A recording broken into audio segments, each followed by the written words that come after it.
Isn't air conditioning great?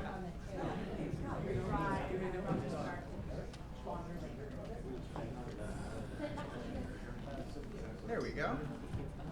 Well, welcome to the last Angel meeting of the spring season. Angel is seasonal. This season ran long because we had so many great deals to look at. And of course, we had a record-breaking first quarter. Our second quarter will not be as great as our first quarter, but you know what? It's still going to be pretty great. So, hi, I'm David Bloom. I have the privilege and the pleasure of hosting these meetings monthly on the third Wednesday for accredited investors and the presenters who love them, and vice versa. Gratitude to our sponsors, Taft Law and Varnum Law. And I wish one or more of them were here. I would thank them personally, but for those of you watching at home, thank you, Taft Law. Thank you, Varnum Law. For those of you who, like me, hang on every one of Peter Walker's posts from CARTA, this is his post from yesterday, which describes the seasonality that I just made reference to. And what we're circling here is the lull. Only it's not as big a lull as January, is it? In month-by-month angel deal flow. This is why we take July off, but we're going to hit it again hard in August. Michaela tells me we've got 15 companies ready to screen. This embarrassment of riches does not look to be ending anytime soon. So a little bit about who we are and what we do. We are a room full of accredited investors. We like to look at early stage deals, and we have the wherewithal to move them maybe to the next stage. What Pointe Angels brings to the picture is our DEI, deal flow, engagement, and integrity.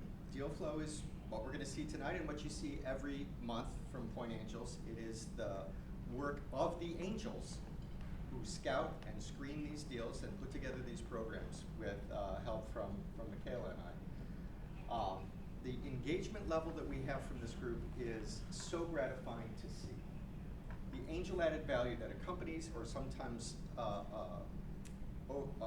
is a bigger contributor to the venture than the capital is evident, and we'll have some stories about angel added value at the end of today's meeting when we go through our updates. The integrity, I want to take a moment and talk about two things that really kind of keep me up at night. One of them is that what we learn here, this is a public forum, what we learn here is presented to us in the context of an investment opportunity and should be used as such. If there are introductions to be made, they're made in the context of angel added value, not in the context of, wow, that's something that I want to buy and shut down. There are investment groups that do that. That's not us. The other side of integrity speaks to the habit that we might have of taking a deal out of the room. This room is where the deal happens. So if you have additional folks that you want involved in a deal, bring them. If they're accredited investors, let them join Pointe Angels. But please don't do your scouting here. This is where the deal flow happens. So angels are the ones who make it happen. We do the scouting. We do the screening. Our best presenters come from this room. We also hang out in accelerators and back alleys and, roll the occasional entrepreneur. But as a rule, it's us. And we do all the screening. We do all the diligence.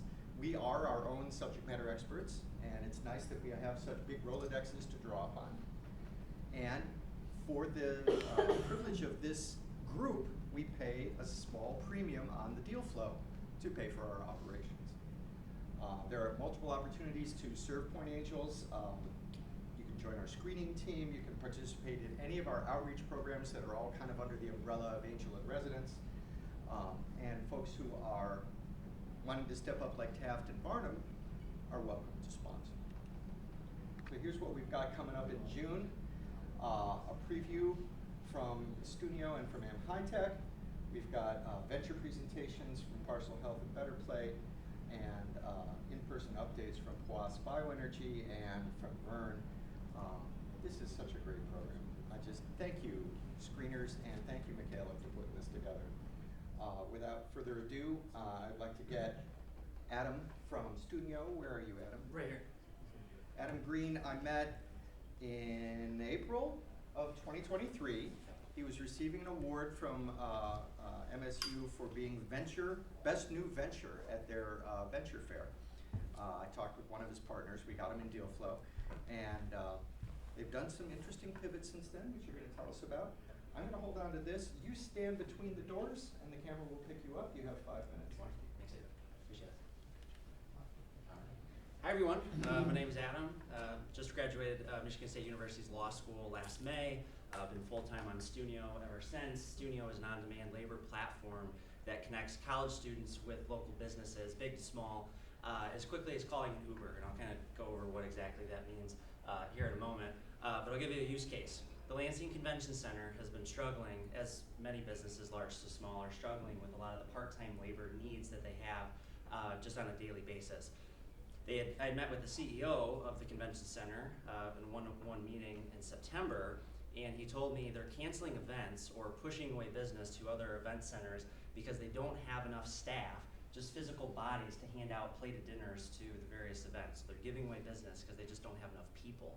They were using traditional temp services, which we all know the pitfalls of a lot of the traditional temp services out there. And well, for one big event that they had promised 100 workers to show up, only 19 workers showed up. And so, in fact, one of the chiefs of staff for the Lansing mayor was one of the people handing out plated dinners because they didn't have anybody else to hand it out. This year, they used Stunio, the on-demand labor platform, connecting them with a reliable, trustworthy group of students from the local colleges. And we booked 50 out of 50 students. 50 showed up in -15 wind chill. And they said it was the first time in 35 years the event actually went smoothly. It was on time, all these different factors. And so what Stunio is, it's not a job board. It's not TaskRabbit. It's not jobs posted on a feed and people apply and such. It is like I said, an Uber-like matchmaking system that we've developed with our advisors from Meta AI that assesses which students are in the area, who's available, what job preferences those students have, and then sends them personalized notifications to essentially say, here's an opportunity for you, yes or no, would you like to show up or not? And that's the way we can get jobs booked within minutes. Give you another example, Lansing Lugnuts, big minor league baseball team, big stadium, a lot of needs all the time. They called us or used the platform the night before. I don't know why they didn't do it much sooner, but the night before they needed 500 hours of work done in 4 days, cleaning the stadium, doing prep work for the season. The system that we've developed booked the 500 hours of work in less than 10 minutes with all the students from Michigan State and Lansing Community College, a couple from Central, and we had 50% overfill. So in fact, there was additional students who were texting and calling and saying, I saw that opportunity pop up, I couldn't even press my phone quick enough to get the opportunity. And so essentially the speed is what sets us apart from a lot of the other job boards or platforms out there, and specifically using college students to be that reliable, trustworthy talent pool. I started this because I was selling my plasma twice a week. Has anybody ever done that before? To make money during law school.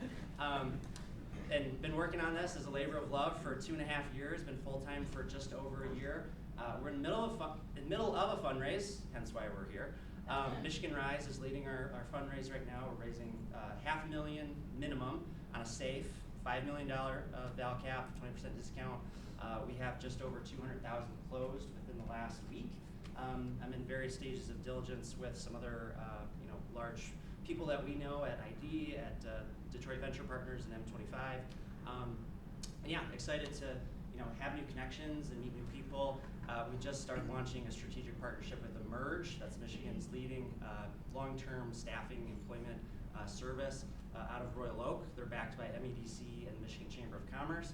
And we're going to be the go-to solution for these short-term gigs because of the algorithms and stuff that we've essentially created. So we'd love to meet you afterwards after we go through all the presentations tonight and see if anybody can help. So thank you so much.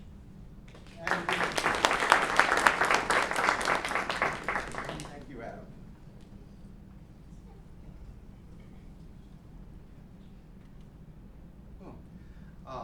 I had the privilege of meeting AmHyTech.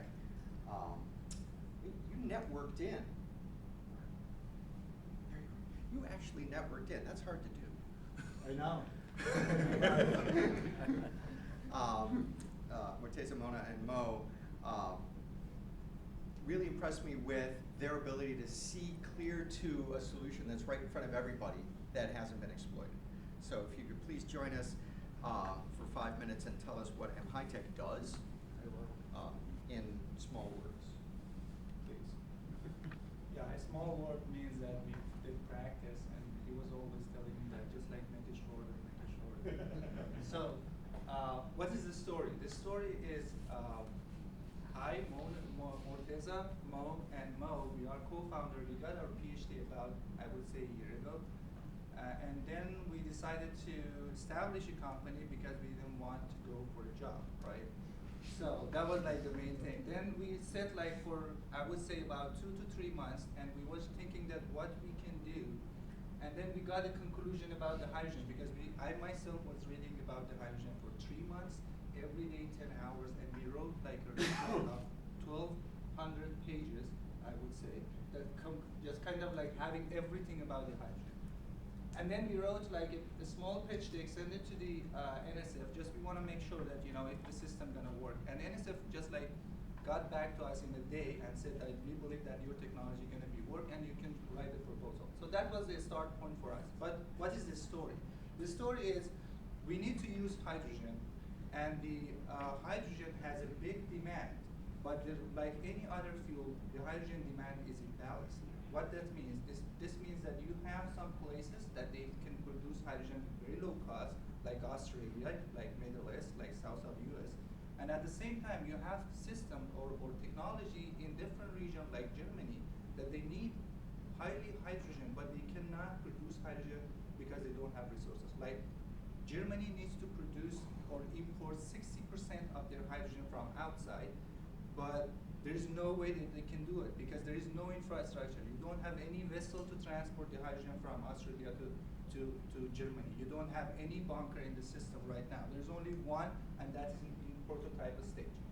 So besides, everyone knows that you cannot store hydrogen super cheap because it's explosive, right? And you need cryo, and you need high pressure, and you have a lot of problem with just storing the hydrogen that you produce. But what is the solution?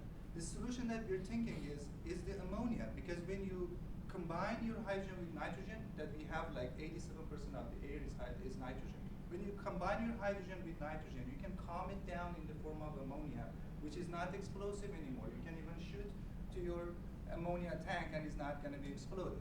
And more than that, you can easily transport it from here to anywhere in the world with super low cost and super cheap. So just like imagine this scenario. The US is producing hydrogen, clean hydrogen, and it's gonna transport it to Germany, right? So they can easily do this by converting to ammonia and using the well-established infrastructure for ammonia, which exists like about 100 years. We can even use, interestingly, we can even use the LNG pipeline to transport the ammonia. So it's gonna be transported to the Germany, and there is only one single problem in using ammonia as a hydrogen carrier, and that is the Germany doesn't care about ammonia. They need hydrogen. So we need to have a technology that we put in the import and take that ammonia, convert it back to hydrogen, then we can use it, right? So there is only one single technology. 30 years people are working on that to make this technology works, and that is thermal cracking. Means that you put your ammonia in a reactor, you give it about 1,000 degree temperature, you give it a high pressure, and then you break your ammonia into hydrogen. So because of that complexity, no one literally is using it, even it exists for 30 years. We at AmHyTech have a technology that works in ambient condition. You can put our machine here in this room, and it can produce for you hydrogen in super cheap and super, I would say, low cost and fast and efficient way. So this picture that you're seeing here is not an imaginary picture. This is actually a proposal that we submitted with Maersk, which is one of the biggest ammonia transporter, and in the southern of the US with Southern Rock Energy, that they are actually producing ammonia with the goal of transporting it in form of hydrogen. And this is AmHyTech that we're gonna put this together to transfer our hydrogen to the Japan. So we are a team that we know the technology, we know the science, and we actually got our PhD working on this thing, to be honest. The only thing we need is the money, right? So if we have the money, we can make the prototype. We have the metric for our prototype, and this prototype is based on science. We talk with Air Liquide, we talk with Topsoe, we talk with ThyssenKrupp. Here's what ThyssenKrupp code for us, that our technology actually could have significantly changed the ammonia, using ammonia as a hydrogen carrier. And even Air Liquide wants to test our prototype at the end of this stage when we got this prototype done.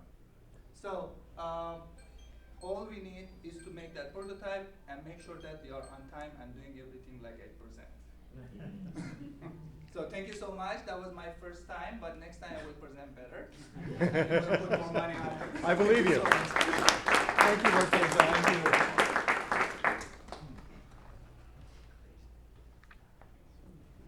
Parcel Health was a presenter at the Michigan Venture Conference in April, and this is a company that I'd actually seen before, and I was surprised to learn that they had left the state. If you're following the story of the Michigan Innovation Fund Act, which is making its way through Lansing right now, it's a direct response to the challenge that so many of our ventures face, and I'm going to pick on Melinda here with Parcel, who accepted money from the state of Pennsylvania, and the state of Pennsylvania said, now you're here, now you're in Pennsylvania. And she followed the money. Smart. And Michigan ends up as a farm system instead of an ecosystem because we couldn't retain Parcel Health. However, we're very pleased that Melinda would deign to come back and present what she's doing at Parcel in Pittsburgh. Melinda, please, the lower button here is your advance. Okay. And you've got some appendix slides. Yeah, I have them. Use them if you need them. Okay, wonderful. 15 minutes to present, 15 minutes Q&A. Melinda Lee with Parcel Health. Wonderful. Thank you so much, David. I find every excuse I can to come back to Michigan, so I was very glad to make the drive today. My name is Melinda. I'm the CEO and co-founder of Parcel Health. We do sustainable packaging for the healthcare space. Now, the next slide here has a lot of words, but before we dive into this, I wanted to just take a minute to just tell a little bit of story about why I even started doing this. I'm a pharmacist by training, graduated from U of M. I really have no business being in the manufacturing space, but this really started because I grew up in Malaysia, my family still lives there, my parents still live there, and 45 minutes away from my parents' home, there's a landfill, and it's completely filled with American and European plastic waste. America exports about 3,000 containers worth of plastic waste, so every time you try and recycle plastic waste, it all gets packaged up and it gets shipped abroad. And so there's this, giant landfill just filled with garbage in my backyard. And when I was in pharmacy school, working in a pharmacy, dispensing these plastic pill bottles, just thousands and thousands of them, and I was like, these guys are just gonna end up just floating in the river in Malaysia. And I felt like something needed to be done about it. And so that was when I really started deep diving into this and working on this problem. So that's sort of the backstory. I'll take a huge zoom out now talking about the macro problem. So healthcare emissions within the United States represents about 8% of total US emissions. This is ahead of all residential emissions, but just behind agriculture emissions. Agriculture is at 10%, healthcare is at 8%. And most of this 8% emissions comes from scope 3, which is basically how they source all their stuff. And a lot of the stuff that healthcare sources is plastic. There's a lot of plastic making up a lot of these emissions. So on this side is basically the plastic problem in healthcare and the emissions problem. But on the backdrop of that, there's also a changing landscape happening, and there's three things that I want to bring your attention to that we'll address throughout the presentation. First is that there's more and more legislation being introduced regulating plastic waste and also requiring emissions. Just this year alone, California and New York have introduced legislation around plastic waste, and the SEC has also mandated any public traded company report their emissions. There's also a trend happening in healthcare where they're changing habits for the consumer. Healthcare today is more consumer driven than ever. If you think about all the telehealth healthcare, and that means there's a lot more competition for these value-aligned experiences. Healthcare systems, doctors' offices, they really need to think about the consumer experience, not just the clinical care. And finally, medication safety. Today's allegedly the first day of summer, but I'm sure many of us have felt summer the past week, not the past month. I lost power actually on Monday because of how freaking hot it is in Pittsburgh. We lost power for 8 hours. I had to sleep in my basement. It was awful. So think about that for medications being shipped all around the country. They're sitting in these hot UPS trucks. They're only really tested for stability up to about 70, 80, sometimes 100 degrees Fahrenheit, but these truck beds are exceeding 140 degrees Fahrenheit. With all this happening, there's really very few innovation happening in this space, and that's why a pharmacist is trying to solve this problem when it really isn't my business to begin with. Market size. So the global primary prescription packaging, drug packaging, so this is for all types of packaging for oral solids. We're excluding all liquids, we're excluding creams, is $33 billion. When we narrow it down to our serviceable obtainable market, and we narrow it down to United States and consumer-facing packaging. So anything that you see that's consumer-facing. So stuff that the plastic pill bottles you see at the pharmacy, the Tylenol on the at the pharmacy that you over the counter, that's $6 billion within the United States alone. The past 4 years, my co-founder and I have been very laser focused on a very specific market within the serviceable obtainable market, and it's a $2.4 billion market for plastic prescription bottle that you get at the pharmacy. The orange ones, the ugly ones, the one that you have in your medicine cabinet right now. And there's been very little innovation in this space. We had glass when liquids were primarily the formulation for medications. When medications became more solid, we did use paper boxes temporarily in the 1900s, and now we get a lot of plastic pill bottles, and that's because of the child-resistant feature that it comes with. But the next 50 years, when we think about what would sort of usurp the plastic pill bottle to make it more sustainable, there's really nothing on the market. But it really is very ripe for innovation. And these are the key points for why it's ripe. First, it's high consumer visibility. As I talked about the consumer-driven healthcare, this is a product that really faces the consumer. There's 8 billion used annually, which means it's a quick and fast way for these large companies to lower their carbon footprint when they switch over.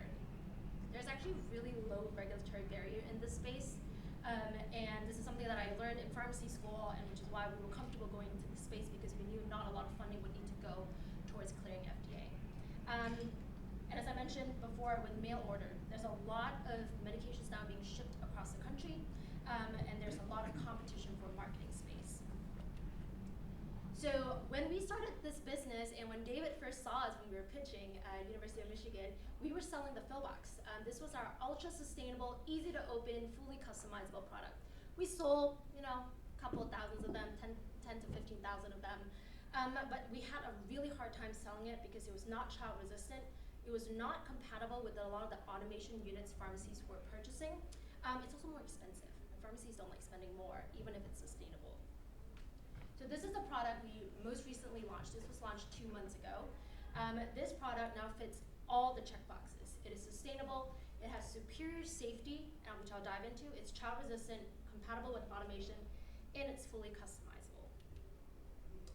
This tells you from a sustainability standpoint, it is 30% less CO2 emitting because of how we source and put it all together, 53% less plastic, and this is the anatomy of it. Basically, this is our proprietary capdactor.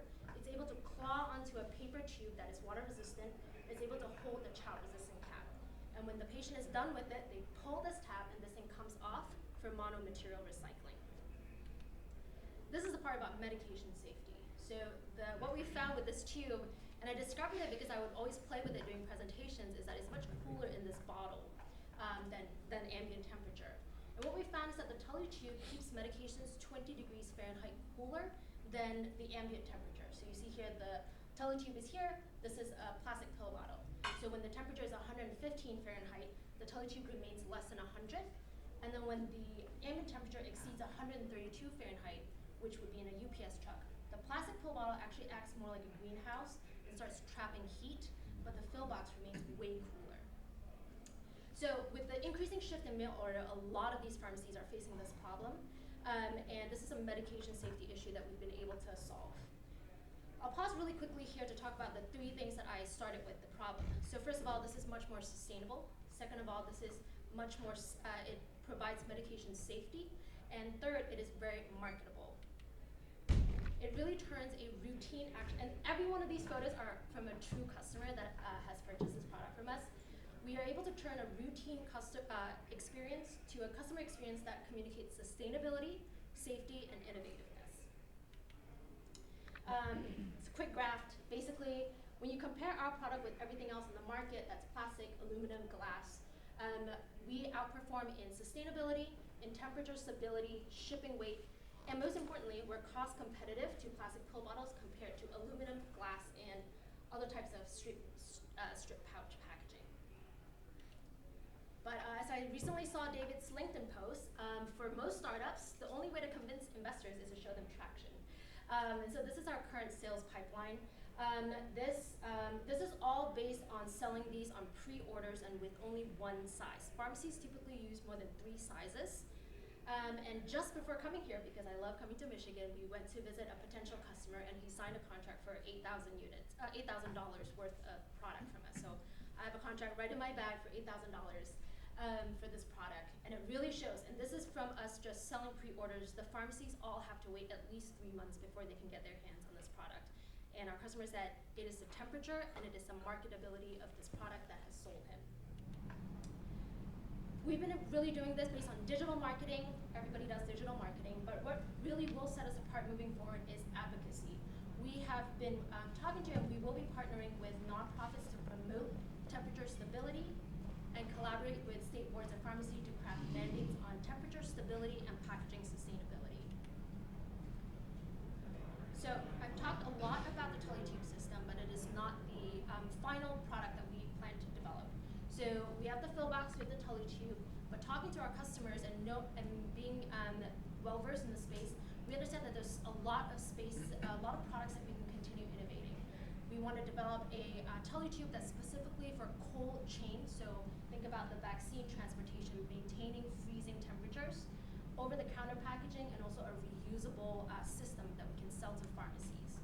Each of these projects generates patentable intellectual property that increases our defensibility and valuation, and each project appeals to a new customer segment. It also unlocks a new use case for each customer, and this is important because we don't want to cannibalize current contracts, which means a customer can buy the Teletube for their regular oral pills, they can get the cold vial for their frozen medications, and they can get the OTC type products for stuff that they sell front of store. But we're not just stopping at physical products. We understand from a lot of customers that sourcing is a huge problem, and so we're just sprinkling a little bit of technology into this space by creating a platform that will be much easier for them to view our catalog of products, place orders, track customization, and measure their sustainability metrics at the end of the year.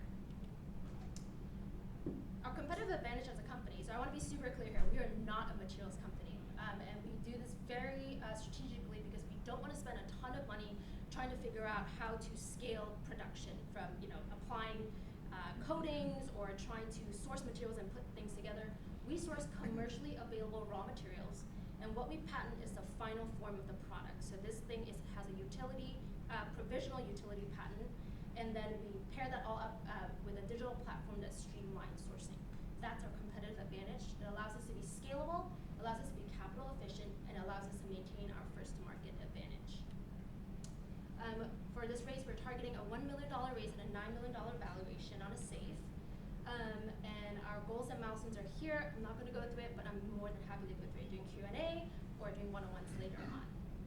My team, there's me. I'm a pharmacist. I'm paired with my co-founder, Mallory.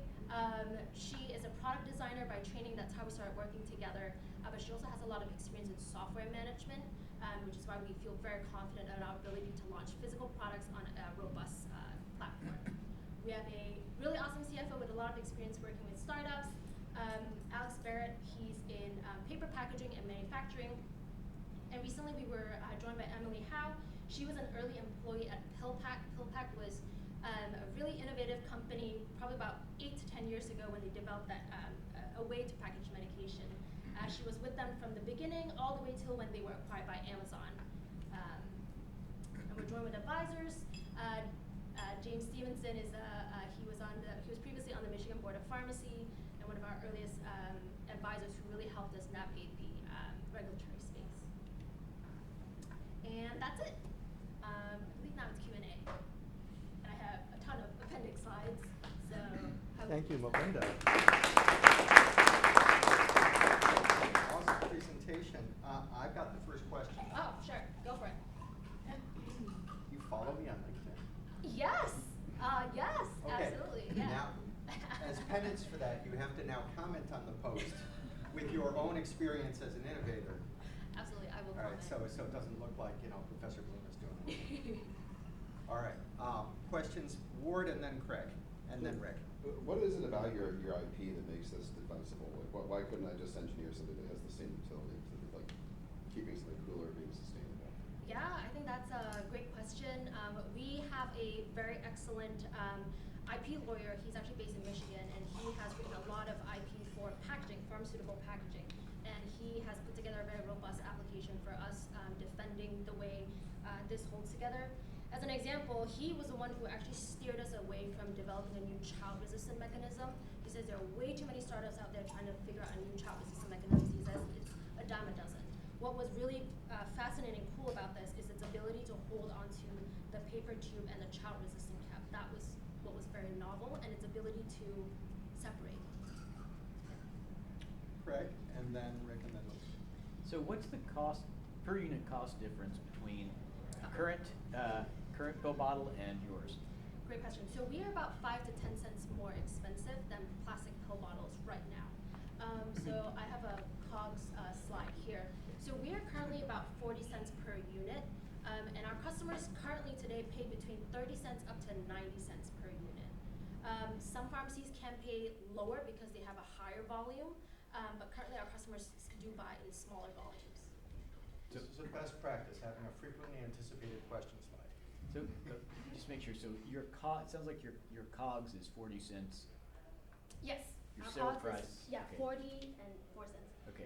And then our sale price is 24 cents. As you can see, the margins are god awful, which is why we have another slide. All right. So That was going to be my next question. yes. Yeah. I was. You in have that- done this before. Yes. We talk about this all the time. I don't sleep because of this. So this is our COGS by annual volume projection. So this is projecting by volume, so this is not over time. It's when every time we double it, we can increase our profit margin because we can consolidate how we source it. And this one here is by percent market share. So right now, you can imagine we're getting really shit prices because we are, manufacturing at 500,000 units. It's, less than 0.1%. We cannot even get our manufacturers' attention. But as we get more market share, we'll be able to command a much better price. And we currently have a 24-month target to get to 24 million units sold, which should get us at a better margin at 14.9%. And just, sorry, I don't want to take too much time. So is there something fun, that would mean basically that you're at a lower COGS, I would think theoretically, than your competition at that point. Is that correct? If they're currently. It will be hard for us to ever be at lower COGS than plastics. Okay. Because plastic is just so easy to manufacture. Currently, part of our problem is we're sourcing it from 3 different places, and so that's really driving up our costs. Okay. All right. Thanks. So yeah, I was going down that path just about the not per se the cost, but the price. Mm-hmm. And so right now, your price versus the competition's is how much higher? 5 than? to 10 cents. 5 to 10 cents. Mm-hmm. Okay, that sounds like nothing, but then the volume of a pharmacy is tons. Mm-hmm. Mm-hmm. So, kind of how much of a hit to the pharmacy would they be willing to pay that extra dime? And do they pass that on to the customer? And does the customer even know and care? Mm-hmm. That's a great question. So with our current customers, we currently sell to these very niche pharmacies, and they're willing to pay more because it helps them stand out. But that is definitely an issue that we are struggling with these larger contracts. So we have an NDA signed with 3 of the largest chain pharmacies, and they represent about 45% of the total market share. And something we struggle with them day and night is our cost of units. So because they're like, we need it to be cheaper, and we say, we need you to give us a higher volume, and they're like, well, I can give you a higher volume, but you can give me a lower price. And so we just go back and forth on that. So I do want to go back quickly to this slide. So part of our strategy is that we'll continue selling it now at a higher price point to the smaller customers who can maintain the profit margin. But understanding now, because there's so much more attention towards medication safety when it's shipping, to be able to influence state boards of pharmacy to craft mandates around temperature stability and packaging sustainability. If you've seen the trend, CVS Health, they've made a huge investment into their health hubs, but that has failed horribly. So they're closing down a lot of their health hubs, and they're trying to shift more of the medications to be mail order, which means a lot more market share is going to go towards like packaging that they're mailing stuff to patients. And so if we can capture them there where they have to provide temperature stability, we'll be able to command a slightly higher price point. And with the branding, it can really help the consumer feel like they're not getting a worse product by not going into the pharmacy. So this is our strategy to address that moving forward with the larger customers. Can't you adjust it also just from a pricing perspective? As an end consumer, if I thought there was a better product, I'd pay an extra 10 cents. Absolutely, yes. Yeah, absolutely. And then can you give a choice to the customer? Can the pharmacy give a choice to the end customer to say, pay an extra dime, you get this, or not, and it ends up in a landfill in Malaysia? Yeah. What do you want to do? Yeah, yeah. So, I mean, are those discussions happening with the pharmacies? Absolutely. We have several pharmacies that are doing that right now. So one of the pharmacies we work with, they have a membership program. They charge the patient like a flat fee of $10 a month for free shipping and all this stuff. And part of what they do is add this as a value add. Like, if you are in my membership program, I'll give you sustainable packaging. This is Amazon Prime. Yeah, yeah. So that's one way to incentivize people to join membership programs. We're definitely always exploring these. Just really depends on the appetite of the pharmacy to do it. Luke? So the cost is one side of it, the value is the other piece that you hit on there, Rick, as far as people, pharmacies being able to charge more for this. I had a question on the regulatory side. You kind of hone in on the medical safety aspect. Is there a plastics regulation piece of this, similar to what we saw in the stir straws and other single-use plastics? Yeah, I think one of the reasons why so one frustration we have is that a lot of these regulations that are being introduced for plastics packaging, they often have a provision excluding healthcare. So when California passed a law requiring most of these companies reduce single-use plastics, they had healthcare written out as an exemption. And part of it's because there's really nothing in healthcare that they can switch to. And so with this product on the market, we believe that with advocacy, we'll be able to influence that a lot more to switch that over. I hope that answers your question, but happy to dive into that, yeah. Brett, and then Brett again. What is your strategy around advocacy? I see partner with nonprofits and so forth. It seems to almost have two different pathways you can take to get to where you need to be. One is shifting the burden of the cost of plastics from where it currently is to the producer, right? And limiting the production of plastics and use of plastics in the packaging. The second, which I think probably my 2 cents, but I'm not an expert, seems like it's really more about the sustainability of and the security and safety of the medication itself in your superior production. It's not even about plastic, right? It's just a better product. So you could go one of two pathways. Are you pursuing both? One, are you using a multi-client to do this? Like, have you mapped out what the scenarios are at the federal and state levels? Or, like, what's the strategy potentially? That's a really good question. I think definitely the strategy is much more fleshed out on the second part of it, which is that not talking about plastic at all. We're just talking about function, because we believe that that is a great way to skirt the politicalness of like plastic pollution. Talking about I would agree with you, by the way, but yeah, go on. Yeah.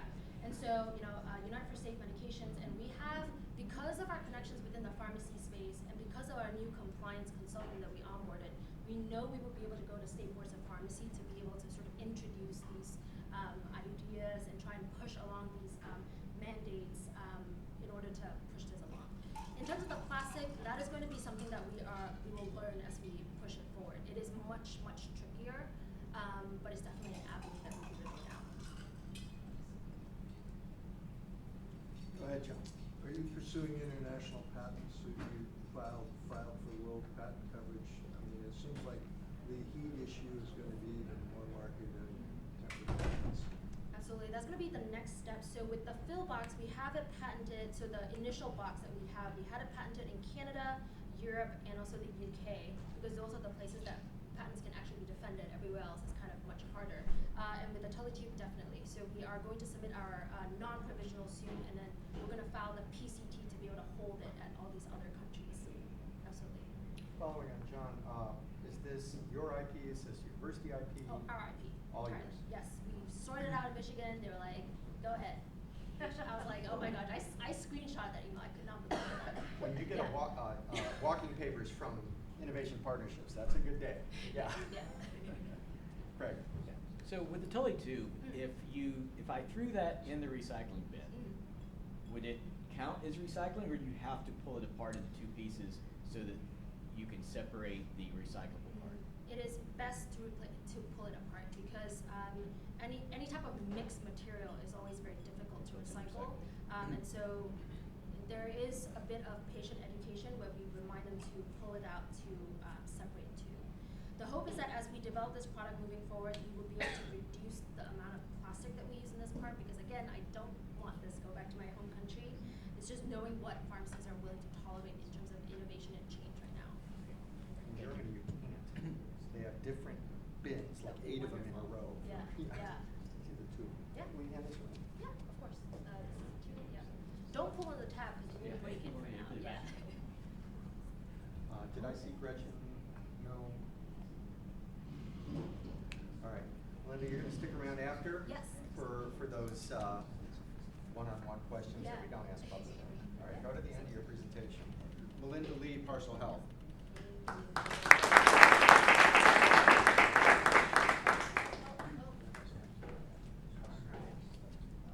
Thank you very much.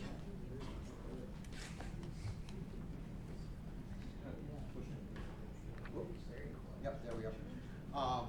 This next presentation comes to us courtesy of Luke, who referred BetterPlay. Did you find him at NEF? Did you? Yeah. So our program partners, New Enterprise Forum, who do a lot of the coaching and sourcing for Point Angels.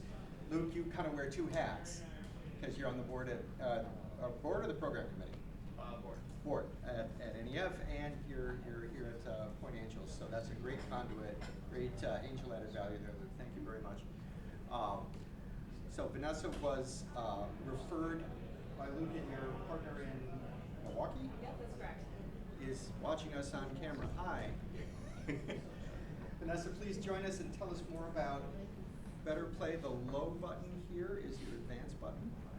15 minutes to present, 15 minutes Q&A. Vanessa Lane. Hey everyone, my name is Vanessa Lane, and I'm the co-founder and COO at BetterPlay Studios, and I am an anxious person. In fact, I've been anxious my whole life. My anxiety was probably at its worst when I was working as a middle school teacher, but there's nothing surprising about that. I'll spare you the details, but my anxiety got to the point where I was actually driving to work one day. I suffered a panic attack while driving, blacked out, and it didn't end well. Everyone was okay, but I'm really grateful to have received the treatment that I needed. After talking to my doctors and my therapists, I began to recognize the importance of everyday mental health solutions and strategies. And unfortunately, my story isn't that unique. See, we already know that 60% of young people who are pursuing mental health treatment face some sort of obstacle. And in fact, not enough people are getting the mental health care that they need. In fact, 1 in 5 American adults recently received mental health care. That's not enough, and recently means in the last month. And then finally, over half of adults with a mental illness don't ever receive the treatment that they actually need. So what this data shows us is that many people are in need of mental health support, yet few people are actually getting the support that they actually need. There is a real need for everyday tools and strategies to deal with stress and anxiety and other mental illnesses. And so that's why at BetterPlay Studios, we believe that video games are hiding in plain sight as a powerful tool to support you along your mental health journey. The Entertainment Software Association's recent Power of Play report took a look at how video games can impact our mental health. We know that over 70% of the people who turn to video games do so because they say it gives them stress relief. 60% say it makes them feel less anxious. We know that video games can be really effective as an outlet, as a decompression tool. We also know games just make you happy. It just happens. Video games can be really effective and be a respite for us when we're going through a challenging time. And then this last point here, 58% of people say that they already turn to video games to feel less lonely and less isolated. We saw that happen during the pandemic, right? So I was one of those people that turned to video games for the first time in 20 years. I'm a soccer mom. I had no business playing video games, but I started playing games again. And it was very popular. So we see a huge opportunity here, especially with cozy gaming. So cozy gaming, it's this really great space between video games and mental health. So cozy gamers, there's cozy gamer influencers on TikTok and Instagram. The Stardew Valley cozy gaming Reddit community has over 2 million people. Wholesome Direct is a massively popular cozy gaming event in the gaming industry. But cozy gaming has become so popular that a professor and researcher at McMaster University in Ontario was like, okay, I gotta study this. Cozy gaming. He found that meditation is still really effective for reducing stress and anxiety. But the problem with that is you have to meditate. Not everyone wants to meditate. In fact, it's not very accessible for a lot of people. So he studied cozy gaming and he said, okay, cozy gaming was able to produce nearly identical results as meditation. So that's saying something, that's pretty impactful. But if you're hearing what I'm saying and you're like, what on earth is cozy gaming? You're not alone. It kind of snuck up on us. Cozy gaming is unique in the gaming industry because it's one of the only genres that's defined by an affect, or how it makes you feel, instead of by a mechanic. So you've got your strategy games, your first-person shooters, your role-playing games, your narrative adventures, your puzzle games. Well, cozy gaming, it makes you feel good. It makes you feel comfortable. It makes you feel casual, and often has simulation elements to it. So you see unpacking over here. No surprise, it's about unpacking your room after moving to a new space, or you can do it with a house. Spiritfarer talks about topics of death and depression, but it does so in a cozy gaming way through a narrative adventure. And then Spirit City Lo-Fi sessions, you actually set work-life balance and begin to manage your life while also playing a cozy game. So it's really interesting like that. It's worth noting that cozy games are very, very popular. In fact, we can see that cozy games actually outperform and out-index first-person shooters, that's what FPS means, on both search and social. That's according to Google Trends. During the pandemic and since the pandemic, this hasn't gone away, titles like Animal Crossing and Stardew Valley have been hugely popular, eclipsing 30 million units shipped. And then Steam, the PC gaming platform, if you're unfamiliar with that, has over 500 games in the cozy gaming genre, and more are added literally every single day. You know things are popular when PBS Kids, or My Kids Game, adds a cozy gaming section. So I was really pleased to see that. And so that's why at BetterPlay Studios, we're working with leading psychologists to create a curated and therapeutic gaming library. So this is called Cozy. That's Cozy, K-O-Z-E-E. And Cozy helps you clarify your relationship with video games to see how these games can impact your mood. And then our proprietary recommendation engine recommends games that can help you find games that are actually good for you. So right now we have an MVP in market. We've got 12 and more actually coming each month, 12 games on our platform. These games are playable directly on the platform, so no special hardware is needed right now. And then importantly, these games are evaluated by mental health professionals with special tags that highlight their potential therapeutic benefits. So here's a few examples of the games that we have on our platform. And right now we ask you a question before and after you play, and that little question, that was hours of work from our psychology team. You gotta get the question right in order to be simple enough, but also deep enough in order to get the right data. We pair data about the player's emotions and mood to their gaming habits. Our algorithm can recommend games based on your mood, and then also we're connected to the Internet Gaming Database, which is owned by Twitch, which is owned by Amazon, and that enables us to access the metadata of over 250,000 games, basically every game ever created. So the recommendation comes to you based on that metadata and your responses. And then this is just a quick screenshot of what our platform looks like right now. I just wanted to point out, A Story Beside is actually a Michigan studio, so I'm really proud to have that on our platform right now. So if you're wondering how cozy gaming and mental health fits into the gaming industry market, naturally you can see gaming is huge at over $280 billion for the total market, but we drilled it down to our SOM, our service obtainable market, by getting 23.74 million US gamers have untreated mental health issues, and then we took that number, multiplied by $5.99 per month, because that's what we'd like to start charging people in our minimally monetizable product. And then we took that across 6 months to get this $853 million number. We see a huge opportunity to do good with this as well in this market. We worked with the National Science Foundation's I-Core program during the summer of 2023. They helped us conduct qualitative customer discovery research, and one of the big takeaways was that there's a real need for innovative tools that reach a diverse population. And we see this especially in heavily rural communities, like 20 minutes outside of Ann Arbor, where I live, or really urban communities such as Detroit.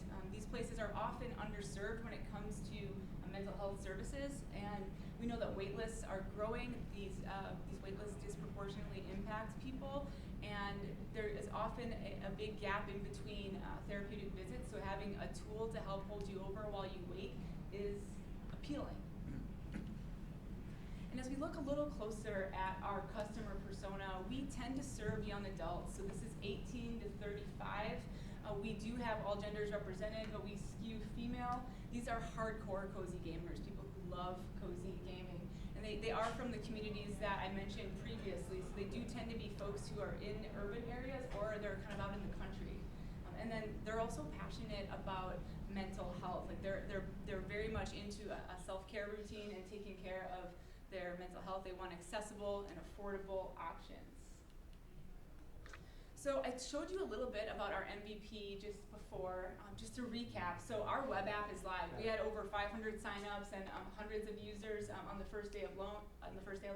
We have over a dozen games on our platform, and we do add more each month.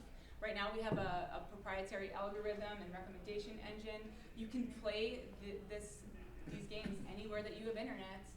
It's mobile-friendly design, and right now it's a pay-what-you-want model. We are not charging people. Happy to go into that more later. In this next iteration, this is what we're trying to do. This is our minimally monetizable product. So we want to be able to charge $5.99 for a monthly subscription. So the big picture for this is that this would be something you could play through your smart TV, and it would be streamed. We already have the product roadmap in place and our development team for the biometric and smartwatch integration. The thing is, you can lie about how you're doing one day on your survey, but you really can't lie about your heart rate. You can't really lie about your blood pressure. So that biometric data is really important for us. And then we know that cozy games lend themselves well to streaming capabilities because they're less resource intensive. So the ability to stream these games is something we want to have already in our next iteration of this product, the minimally monetizable product. I'm pleased to say that earlier this week I just signed the letter of intent and our agreement with Dr. Nick Bowman, who's going to be helping us work on this closed loop LLM to update our mood tracking. He is an expert in mood tracking and interactive media sciences over at Syracuse University. He's also a Michigan State grad, if that means anything to you. And then at this point, we are going to have over 50 games on our platform. So a little bit more about our traction thus far. We've accomplished everything in the pre-launch category from our MVP. So we built our social media following. We're right around 3,000 followers right now. We've successfully launched our Discord community and have regular events. And then we've been featured on national and local news. We do have a community manager and brand ambassador thanks to Ann Arbor Spark. And then we have an email list with over 500 signups for the platform. We are in this launch phase right now. We just launched less than 2 months ago. So we're continuing to field local press coverage, leveraging our content partner networks, and then we're trying to grow our socials up to 10,000 before we get into the next phase, and then grow our email list to around 2,500 members. And then we have our sights set on expanding our Discord community as well, because that's where we have a lot of our events.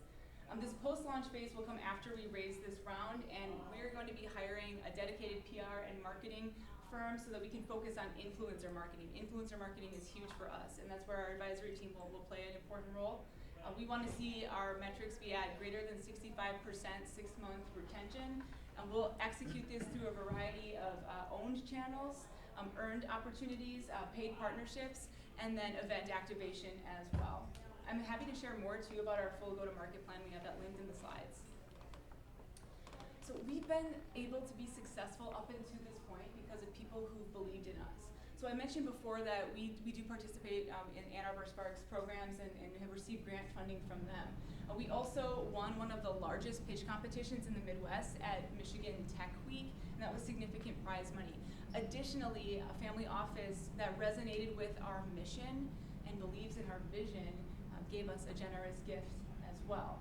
So this first raise is going to get us through 2025 and 2026 so that we can get that minimally monetizable product out there. This is going to enable us to have that smart TV development, have early access by Q4 of 2026.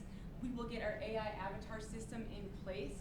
And then at that point, we want to have 60 to 80 games on the platform with several marquee titles to draw in new users who ordinarily wouldn't come to our platform.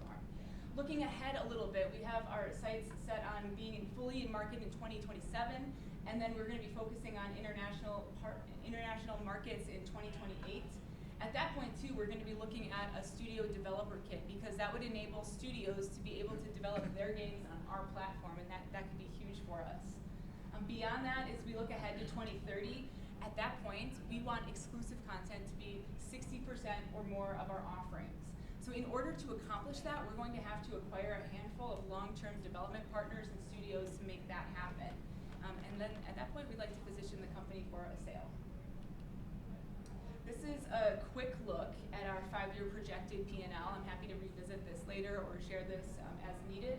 But just in the interest of time, there's a couple things I'd like to highlight. So you can see that in year 1 and year 2 especially, we're being very conservative with the number of subscriptions because we just want to be conservative. We want to live in reality and kind of budget for that risk. You'll see also that the majority of spend goes toward marketing and PR as well as paying the people who are going to be building the product. And then finally, when it comes to platform technologies, that cost per acquisition is a huge metric we are paying attention to, and it's quite expensive. It's at nearly $40, or $38 is what it says, but we're trying to keep it below $40 per user. And we're just taking that really seriously and really being really conservative about that. By year 3, we want to drop that down to about 12. I wanted to highlight just a few exits that have happened in the last 18 months in the cozy gaming and mental health space. So Netflix actually just acquired our friends over at SpryFox recently. That was really good for them. It was for an undisclosed amount, but they are the makers of this game called Cozy Grove that's very, very popular. I'm going to skip ahead. We do have competitors. I can talk about them later. Our team is incredible, and we're raising 1.6 million, $5 million. That's my next question. Pre-money valuation. I must have been anxious. Well, you covered so much ground. So if that's you anxious, just don't go. I wanted to make sure that you all understood cozy gaming. That's huge because it's hard to understand sometimes. My 27-year-old niece, so demographically, recently migrated from Farmville to Stardew. Oh, we'd be friends. Stardew's my go-to. That's my favorite. Yeah, but I mean that gets to the churn. So I'm asking kind of a double question here. Where in use of funds are you addressing that 65% churn number, which no developer or investor ever wants to see, but maybe either high or low for your industry? So that churn number is pretty standard for our industry. We are doubling down on our marketing efforts. I would have showed you this if I had time. I swear when I practiced I was Well, let me ask you a question about it and then you'll have time. Well, thank you. But get to the churn thing first. Sure. So we have 4 people here who are experts in churn. They believe in what we're doing and have joined our team. And then my co-founder and I are both former marketers. So churn is something we're paying attention to. In order to fight that churn, it's new content. It's new content coming every month, even bi-weekly in some cases. Okay, are you talking churn on platform basis or on a title? on platform basis. Oh, okay, Yep. never mind. But you're right though, because we will be having, we will have to have our analytics set up so that we can track churn on a game. Because you're probably gonna ask this, but if a game isn't performing, it's done. Like we have to move it, Yeah. right? So we actually, and I'll be really candid with you, we had a bug in our data analytics collection because it is very hard, just on the technology we have right now, to collect that specific game data as is in that browser-based format. But moving forward with the new technology being app-based, we're going to be able to have better analytics and better tracking for each individual game so that we can move that around. So yes, like new, fresh content constantly. So And back then, to the use of funds slide. You're not actually spending disproportionately in order to retain or to fight churn. That's Correct. just the reality of the market you're in. that's correct. And I understand like the raise, it looks high. This is an entertainment platform. This isn't, you know, a basic app. It's what it takes to make it work. And I talked about this a little bit with in the 5-year P&L. We do have to spend money to acquire customers and spend money to keep them. So that's something that's very I'm not important to judging us. whether it's a big or a small raise. I look at use of funds in pie chart terms, which is how you do it. Excellent. Happy to take any other I'm going to just keep asking questions Sure. until Luke, and then Jim, and then Craig. So actually, I think Scott had a question about gaming, and Luke, and then Scott. Scott, go ahead. Okay, sure. Yeah, I had a question about why you chose to do a monthly subscription in the first place instead of more advertisements on the page itself. Yeah. Because I related it to a bit of like Cool Math Games, which is the website with a bunch of video games on it, and they use mainly advertisements. And you know, I don't think younger generations usually don't like more of a monthly subscription just because they feel like they don't own it that much. That's fair. That's fair. No, it's a great question. I think you're actually doing early market research for us on the next product. So if you're looking for an internship, let me know. But and I do have interns, so let me know. But it's kind of hard to see just with how the screen looks. But one of our competitors is actually Pokie. Pokie, are you familiar with Pokie Games? Okay, so Pokie Games is one of the biggest gaming websites in the world. And they do all browser-based gaming. The games have a ton of ads. It's every 7th grader is playing this in study hall right now. You might notice this that I said our target market is probably older Gen Z and young millennials. I'm 33 and I'd be on the old end of our target demographic. So we are still comfortable with that $5.99. Also, if it's an alternative to social media, I do think young adults and families might be willing to pay for it. But I'm not opposed to exploring that or experimenting with that. It's just that we do think that ads can hamper the mental health experience. And then some of the feedback we've received in our Discord channel from our group is that they don't want us like selling them or like selling out to them. So we've had people approach us for partnerships and ads and stuff, and we've said no to that just to keep that integrity. Sidebar. Discord users. 1, 2, 3, 4. Yes. Who knows what Discord is? Keep the hands up. Okay, just checking. Okay, so Discord is a communication Yeah, platform. I just wanted to make sure Yep, that. absolutely, yeah, it's a communication platform. It's the way that people, like affinity groups, gather and talk and update one another of what's going on. So It fixed Reddit. Yep, it did. Oh my gosh, It did. Yes. Yeah. Thank you for saying that. Luke, did you have a So question or? did I have other questions? Yeah. So you mentioned the entertainment platform nature of this. The nice thing about an entertainment platform is that you're really owning it on a group of consumers. Do you view this as purely game specific? I mean, I understand the MVP nature of it, but does this expand to other types of entertainment? Either local ability to have cozy type local events, or other entertainment platforms like TV, media, other things like the Hallmark Channel type of thing? Yeah, that's great. You know, we hadn't really considered that, but I appreciate you sharing that idea with me. Right now, we're really laser focused on gaming. Even we've tried to describe ourselves as being like the Ted Lasso of gaming, because you know Ted Lasso it's high quality, it's good, people really like it, but it leads with the entertainment. So yeah, you know, we hadn't looked at that. Part of, and I have to find the slide that it's on. Part of what we're looking at though in 2028 is getting that studio developer kit. Like that's kind of what Roblox did, and we all saw how viral that was for them. Even if you don't know what Roblox is, like they went public, it was huge. But having people be able to develop on our platform could actually expand our opportunities to do more entertainment. And then as a follow-up, we do want to have some experimental marketing. Like I said, my co-founder, and I didn't even get a chance to share. Tell us about your co-founder. Great question. My co-founder and I have worked together for 6 years across a few different jobs. Most recently, we actually worked on an esports app for professional esports players, and that was actually the seed of the idea for BetterPlay. We helped them with their mental resistance. Long story short, we helped them win the 2021 or 2022 5v5 NBA championship. That was life-changing money for them, and so that inspired this company. Michael is an expert in marketing. He served as a vice president of marketing and vice president of operations in 2 different companies, and he and I forgot where I was going with that, but yeah, he and I worked together for a while, and he's really locked in on that. Oh, here's what I was going to say. Event activation and events marketing. So we do like experimental marketing. We do want to try some, it's called cousins is what we're calling them. And so we have 2 interns right now through Ann Arbor Spark, and they're from U of M Dearborn and EMU, and they're going to help us with these cousins, just like experimental events of like young users, to get them together to grab their cozy blanket, and we're just going to game together and play on the platform, and then we'll get some feedback from them. But you better, yeah, that's cool. Jim? Yeah, I'm a little concerned that you're in the gaming space. There's a lot of really well-funded competitors, so you're not going to be able to out-invest in them. And so it wasn't clear to me whether you're leading with entertainment or with mental health.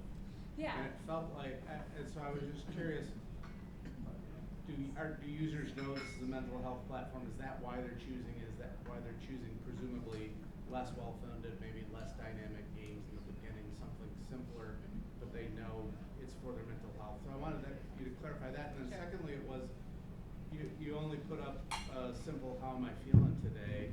and so it didn't feel like there was real depth yet to, if I'm here for mental health, how are you evaluating my situation, suggesting different games, and steering me in a direction?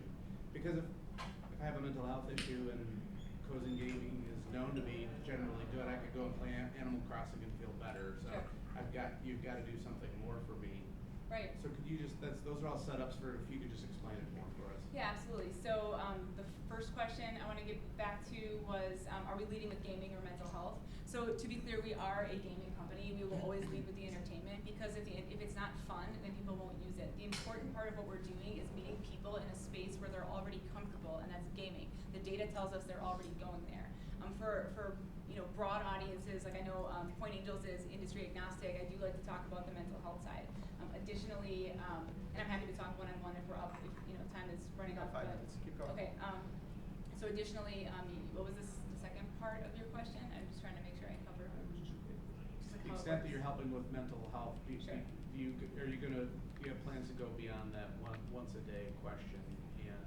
And how will the platform continue to provide better and better suggestions that are therapeutic? Yeah, absolutely. So again, this is just an MVP. So this is like the first draft.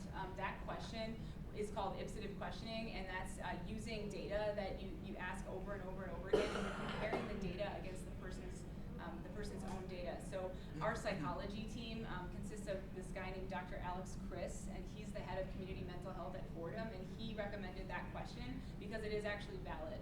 And again, this is just an MVP, but then you're actually bringing on an expert in mood management theory to help us rework this to make it more deep, exactly like what you said. And then he's also an expert in interactive media. So we're going to be having more of like a grid-like axis, like an X and Y axis, so you can pinpoint how you feel and we can gamify it. And it's going to be more related to, more rooted in mood management theory. So part of bringing Dr. Nick Bowman onto the team is to increase the complexity of the questioning, but also abstracting away that complexity to the users so that they're not like, they don't get confused by it or they're not distracted by it. You also do have the option to skip it, and then I want to just make sure. And then once you understand your visitor more deeply, do you intentionally have a spectrum of games that steers them where they to what they need? Absolutely. So we have games right now. We're sticking with like the cozy games in that variety, but we do want to add more as we can. We add games about every month. Like right now, if this is interesting to you, we use Netflix's model. Like, we actually talked to someone at Netflix. Like, we have, and I didn't get a chance to share about it, but our team is incredible. We have industry heavy hitters on our team, and we were able to talk to Netflix. Their model is to use a flat fee whenever possible, and it seems like how would that even happen at that level? But we do the same. We use a flat fee with our games, and then that contract is up every 12 months. But that enables us to take on a game, and then if it's not working, we drop it, or we can have more of a variety. So we do have a variety of games. We've got puzzle games right now. We've got several narrative adventure, a couple that are more casual, just like roam around, almost like Pokemon and like RPG style games. But they're a little bit more cozy than a typical RPG. So yeah, that's a great question. Thank you. Mm-hmm. We had Luke, we had Jim. Who was the third question? Was correct. Sorry. Although Scott took my questions, it was the same Oh, one. okay. But I will, to expand on that, it was back to a free or freemium model versus a subscription. Do you think there's a risk of starting with a subscription model and having fairly, slow, pretty modest growth over 3 years, that if someone else who's better funded has this idea, they'll just knock you out? I mean, are you worried that this is too slow of a speed of a movement to take a new idea and to actually get traction? Yeah, honestly, candidly, as a startup founder, I'm always worried about speed. Like, we have to go quickly, otherwise we'll just get passed up. So if I'm hearing you correctly, like, is this going to move too slowly? I haven't found, in my conversations with investors, I haven't found that anyone's been concerned about that, because it seems like they want that return on their investment. So I would love to have like there's always going to be some freemium model to this, and especially even just from like an access and equity standpoint, some part of this is always going to be free. That's just part of our values. But how much that actually is at this point isn't something we've determined. But I do appreciate you bringing it up. It's something we'll have to think about more. Yeah, and I think that's just from my experience in the past. The real debate, if you give something for free, you can grow and get a lot of users and get a lot of press and get a lot of publicity and start going much faster than if you start with a mandatory subscription. And so that's part of it's speed of growth and getting more eyes on the product faster is the trade-off. Let's get two more questions in. Rishi and then Britt. My question was, like, are you approaching corporations, like businesses? Like, are those your potential customers, and have you tried? Has there been any traction? Right. So we're B2C at this point. We do have a business development resident working with us to explore that. We actually had meetings with some of the largest and most prolific tech companies in the world who are interested in what we're doing. Can't say their name, but then also folks, I can say their names because they're on our team, but people at Hasbro Interactive are watching what we're doing because they want to see what the potential of this is, even in that B2C or B2B arena. And as far as like working with corporations, we have had the idea to even approach, because we come from a corporate wellness background, we have had the idea to approach businesses and offer this as a perk to their employees, because employee wellness is a very hot topic, and we know how hard it is to get into that industry. But if it's something where people already love it, like they already love games, then we should look into that. Great idea. Britt, you got 6 seconds. Oh, you're good. All right. Thank you so much. Vanessa Lane with BetterPlay.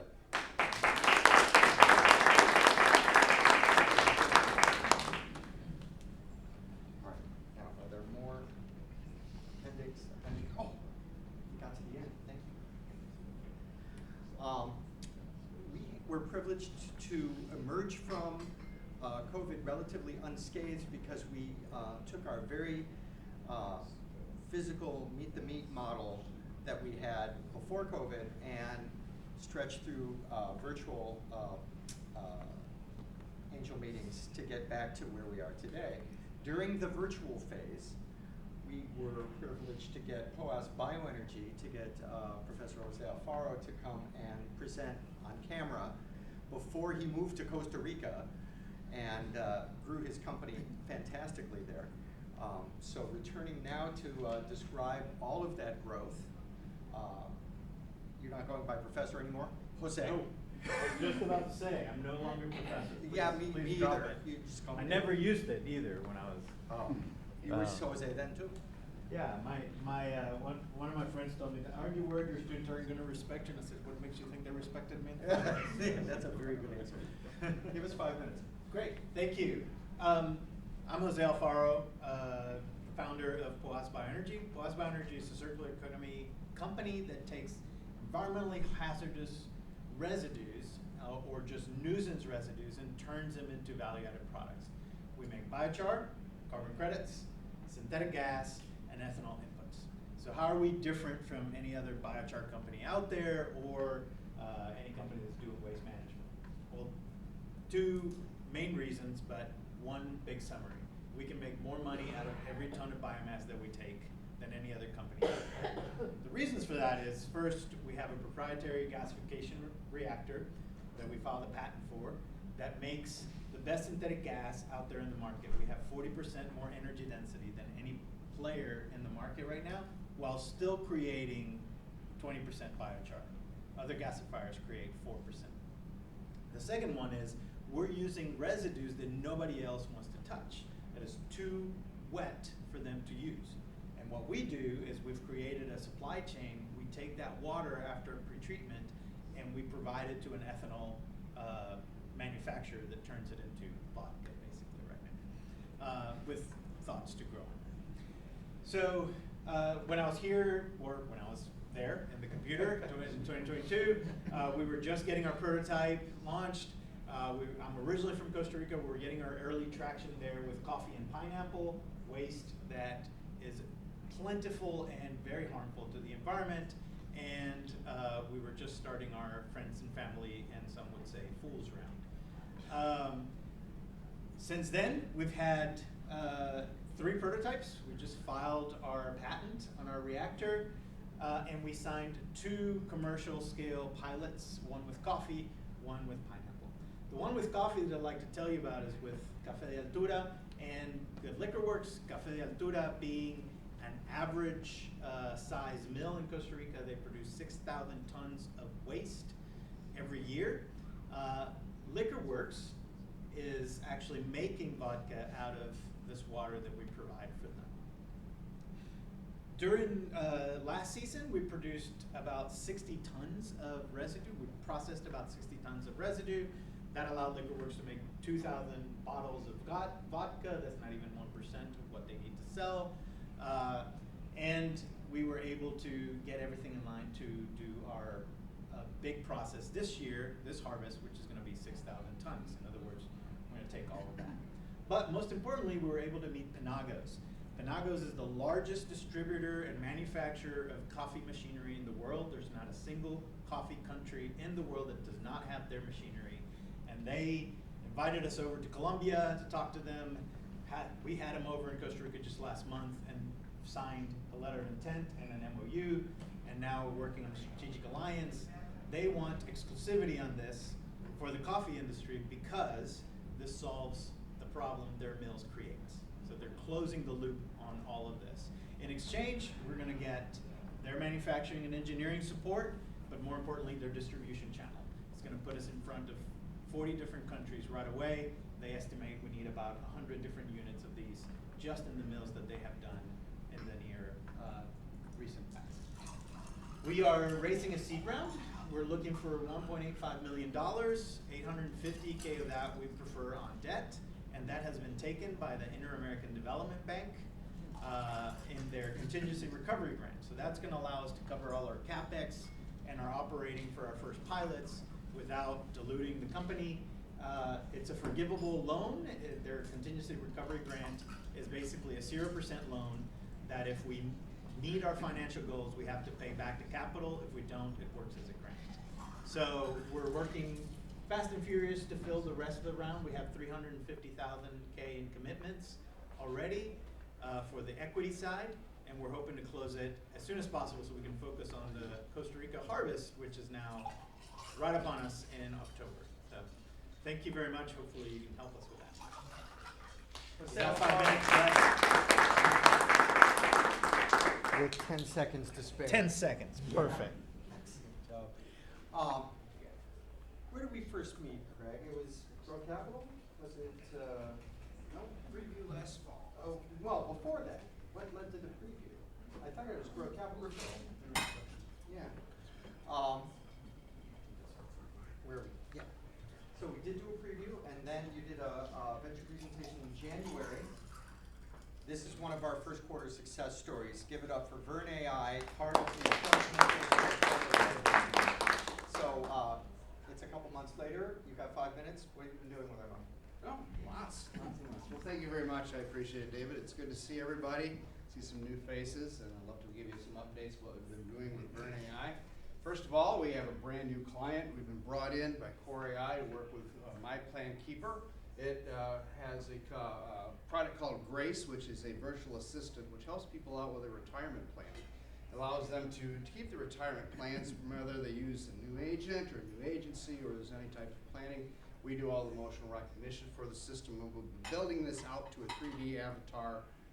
We're busy talking with a lot of different people.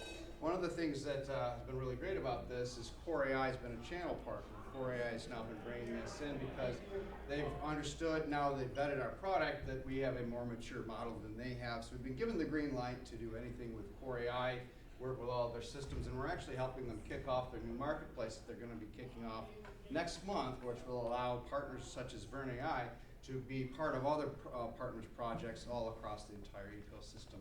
So that's a fantastic opportunity for us. It also does lead to a $25,000 ARR for them just to start. We're looking at a lot of different things. Not only are they good clients and partners, but they're also good at introducing us to new folks. We'll talk about them a little bit later.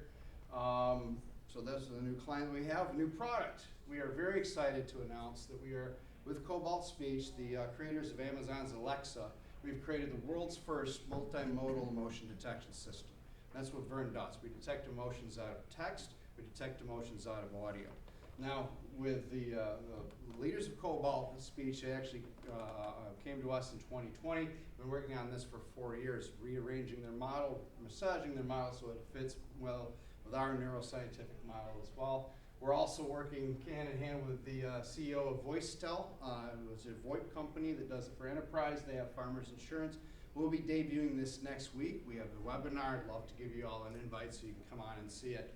You may recall some type of product like this, Hume, which just had got a $67 million investment about a month or two ago. Unfortunately, it doesn't work. We were one of the first people that called them out and revealed that LLMs cannot be used for emotion detection.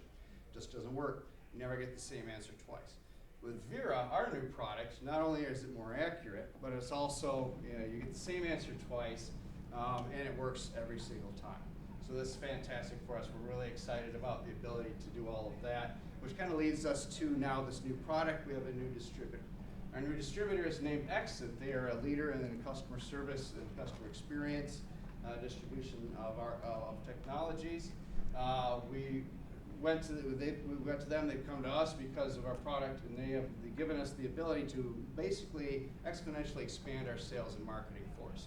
They're going to be by a factor of 5 now. They're going to be out there helping us sell and market our systems.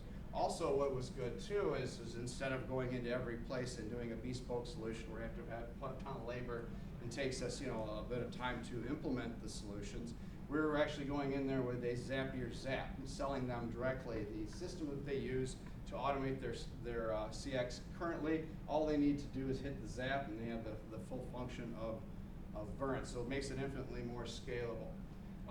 Very exciting as well, we have a brand new channel partner. This channel partner's name is BotStacks, and BotStacks is a bot building system that allows for people to make custom applications with chatbots and deploy them anywhere, independent of any type of platform.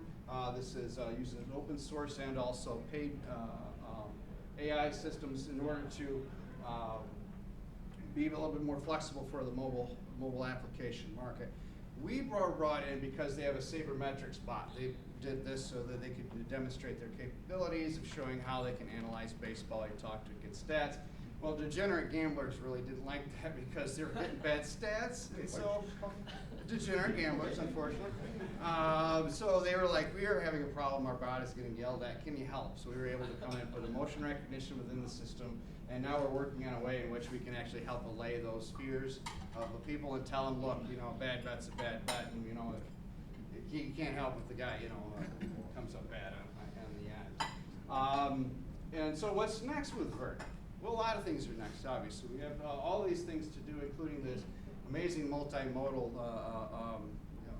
motion detection system that is one of a kind in this world. And not only does it combine the audio and the lingual, right, but it does it in a way in which humans would actually understand those emotions. So we're very excited to do that. And that leads us to The end of your presentation. End of Where it leads us presentation. to. And I love the cliffhanger. To find out what Craig was going to say, hit him up after the meeting. Thank you, Craig. Thank you. Appreciate it. Thank you, everybody. So this is the part where I try to present, as well as the six that preceded me, on all of the email that we got in the last month from our previous presenters and from our portfolio companies. This is a best practice, they keep their investors informed. Baru, who remembers Baru's presentation from last fall? Craig, you definitely do. Baru, quick reminder, they are a network of underutilized CNC machines that cabinet makers use in order to create custom cabinetry. And those machines aren't used all the time. So there's a $250,000 machine sitting idle. Baru borrows it and runs jobs through it that otherwise would not have been available to the folks who own the machine. So it's Uber for custom cabinetry. We thought it was a pretty cool idea, but it had zip revenue when we saw them. That changed in first quarter. They forecast that they would have 3 jobs and $70K in revenue. They actually got 4 jobs and $80, and those 4 jobs came from 2 different locations. And that's key to the growth of their network. It can't all be in the same place. Baru is based in Cleveland. I think the cabinets were in California. And their CEO is super geeky and sends all kinds of math, which I love. BioEnergy was here presenting last month. The reason that we're doing an update so soon after their presentation is because they are live now in Minnesota. 20 units went into 2 different apartment buildings in Minnesota, and this was paid for by the landlord, which is exactly the business model that they're going after, in order to build a network of a virtual power plant based on batteries all over the place. We've also won the Women in Clean Tech Sustainability Venture Competition, so for those of us who hang out on LinkedIn too much, we saw lots of that. M3D presented to us in November 2023, another proud Point Angels portfolio company. They reached out for a little angel added value, asking, do you know of a particular specialty manufacturer who can help build this? This is their safety camera, which they bring into a hospital setting where radiation is in use and make sure that they cleaned it all up. So it's a very sensitive gamma ray detector that is not a Geiger counter, which is the core technology that they're leveraging here. That is a bridge product to get to this one here, with the CEO showing off the prototype here in the lab. What you see there is the same detector on the end of an arm being used in the surgical suite as an interoperative viewer for radiation. Bizarre originally presented to us all the way back in September 2020. We saw Ashley back here 3 months ago? 2 months ago. And she teased us and said, well, I am talking with Comcast. She wasn't just talking. She got 11 gigs through Comcast Business's RISE program for the content marketplace Razar that she runs. This is a connecting space for content creators and for brands who rely on custom content and influencer content for their marketing, similar to what we just heard from Cozy. Vellum presented in April.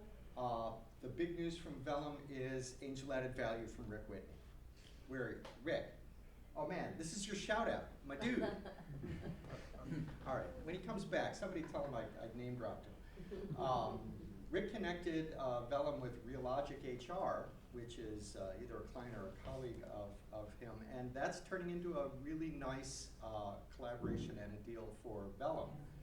Reminder that Vellum is also using a validated emotional assessment tool. And by validated, that means that there's a lot of peer-reviewed scientific research behind the question and behind the data that that question generates. And this wheel is actually the instrument that they use. Vessel prosthetics was the other V&V presentation that we saw in April with the patented isoform socket.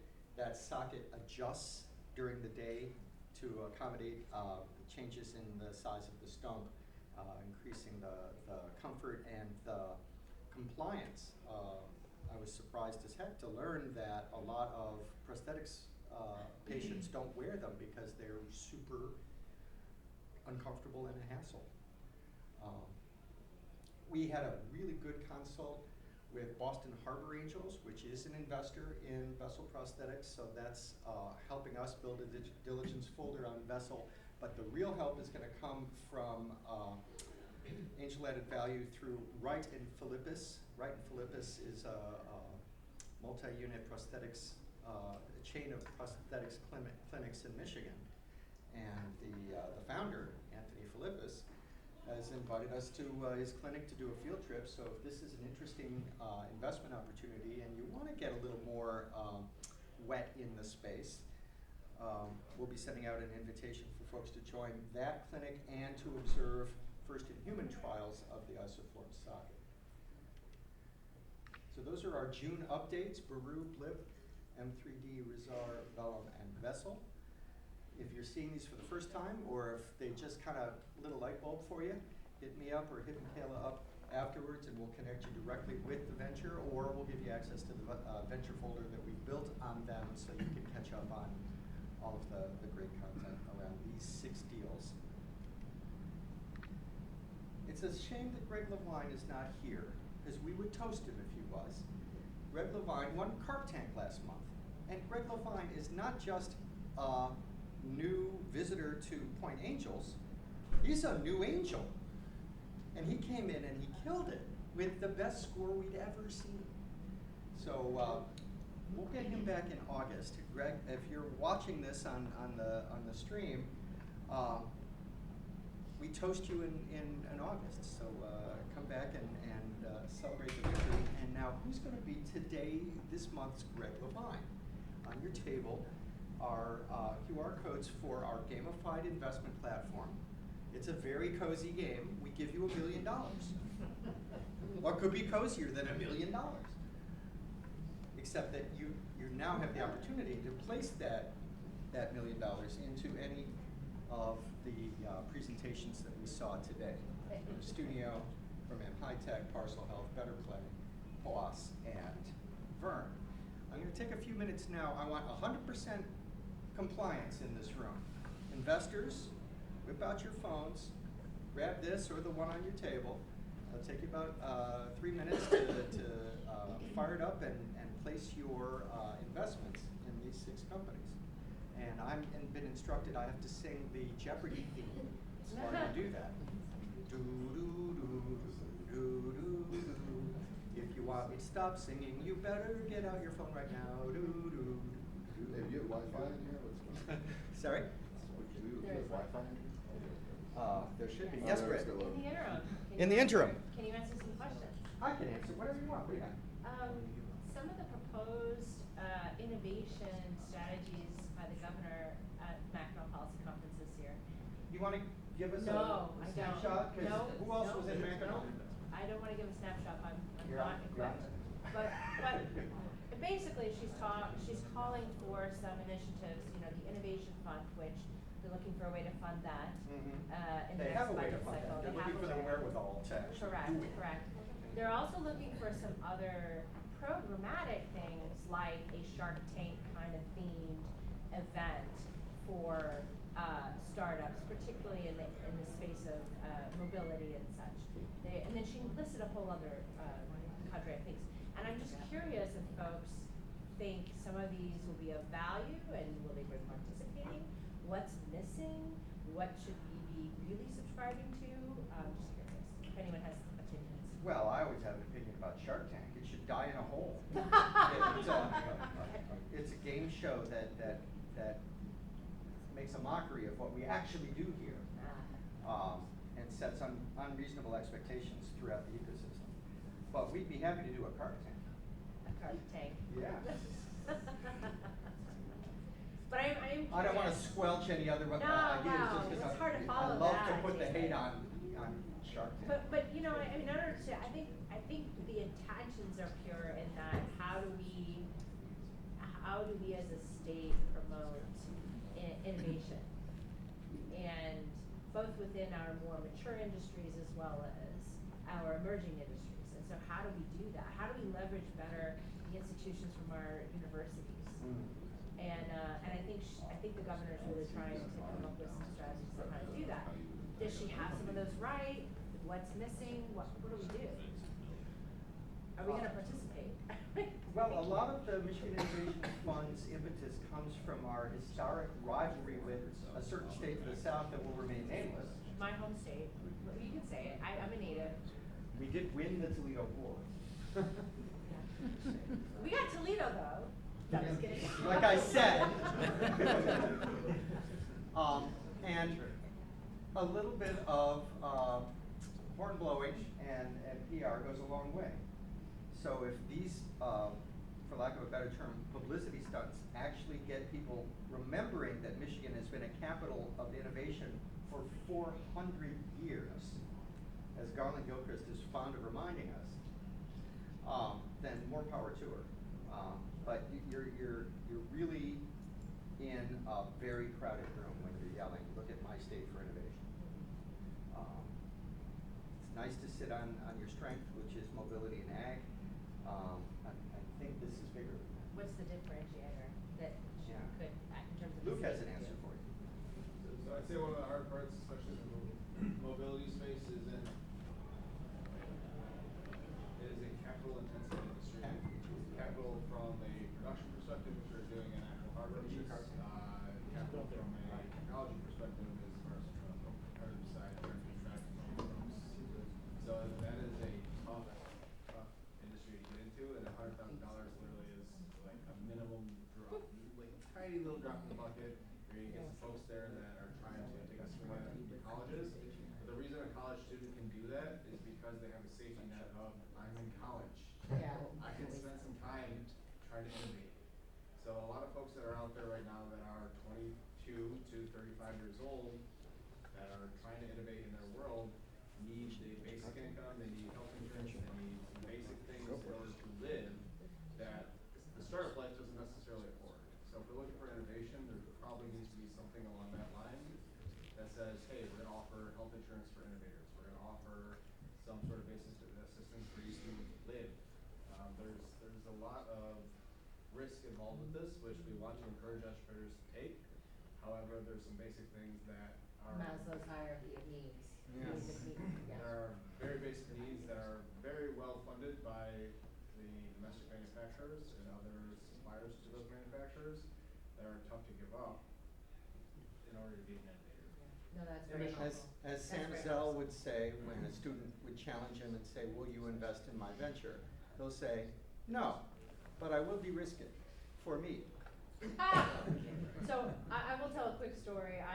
This isn't big policy and it's not going to move the needle necessarily, but my son and I, he's 21, almost 22, just graduated from college in computer science and with a cybersecurity focus. Wants to be in Michigan, but is struggling to get that first job, right? It's a struggle for everybody. Has he met our former governor? Not yet, no, but Yeah, some of let's his fix that. partners at Census, yeah. He's a little demoralized, but I'm like, patience, son, patience. But he wore a t-shirt the other day, and it was one we picked up at South by Southwest that the state was giving out, the MEDC was giving out, and it was promoting Detroit and all that. And his says like innovator, period, startup something, and then Detroit, right? Or Michigander, I think it said Michigander. And people, his fellow students in Ohio, who all live in Columbus were like, I love that t-shirt. I wish Columbus had something like that.